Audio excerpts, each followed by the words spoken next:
Choosing who gets your 2x boost can make or break a race weekend, and that's exactly where the Autopilot chip comes in. In this video, I'm going to explain how Autopilot works, when it's actually worth using, and walk through real examples where it protected and maximized fantasy points. And if you enjoy strategy breakdowns, chip guides, and interviews you won't find anywhere else, make sure you like and subscribe. And consider joining our YouTube channel where members get early access to strategy videos before anyone else. All right, let's get down to it. Like every chip in F1 Fantasy, Autopilot can only be used once per season. When you activate it, you still assign your 2x boost before the race weekend begins, but after all the scoring is complete, the game automatically moves that boost to the highest scoring driver on your team. So instead of guessing who will get you the biggest score, Autopilot makes that decision after the results are final. Think of it as insurance for your boost. Autopilot is most powerful when you have two elite drivers and it's genuinely unclear which one will come out on top. That usually happens late in the season, after you've had time to build your budget, and on track, the title battle is starting to heat up. A perfect example came at the 2025 Dutch Grand Prix. Heading into that weekend, Lando Norris was leading all drivers in fantasy scoring, and so many managers were running both McLaren drivers and activated Autopilot, expecting to have two drivers finish on the podium. Most placed the 2x boost on Norris, but late in the race, Lando retired with a mechanical failure. So in this case, Autopilot shifted the boost from Norris, who finished with -5 fantasy points, to Oscar Piastri, who scored 45. And that's the key.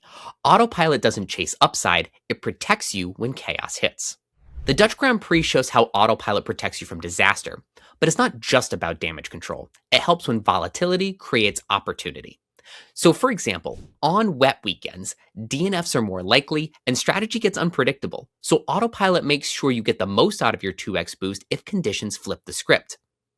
And also, when a top driver starts at the back of the grid because they took an engine penalty, they could give us an all-time performance, like Max Verstappen's 2024 win from P17 in Brazil.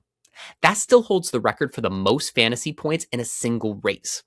But this approach can be risky if the driver gets stuck in traffic, since they could finish outside the top 10.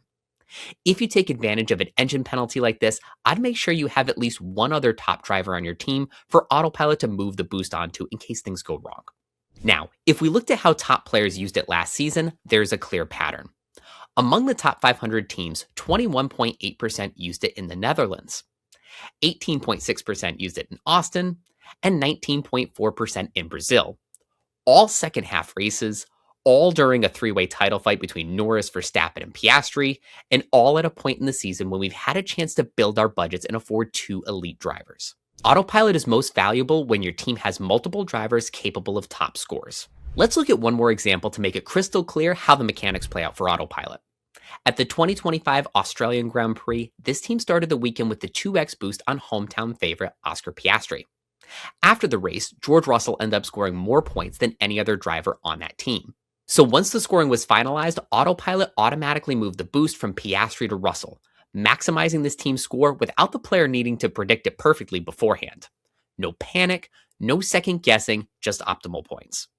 That's Autopilot doing exactly what it was meant to do. So here's the bottom line.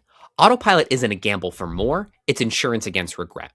So when two drivers are evenly matched, conditions are unstable, or chaos feels likely, Autopilot locks in your best possible outcome for your 2x boost. It turns uncertainty into protection. If you found this helpful, drop a like and subscribe so you don't miss the next strategy video. And I'll see you in the next one right here on the Fantasy Formula.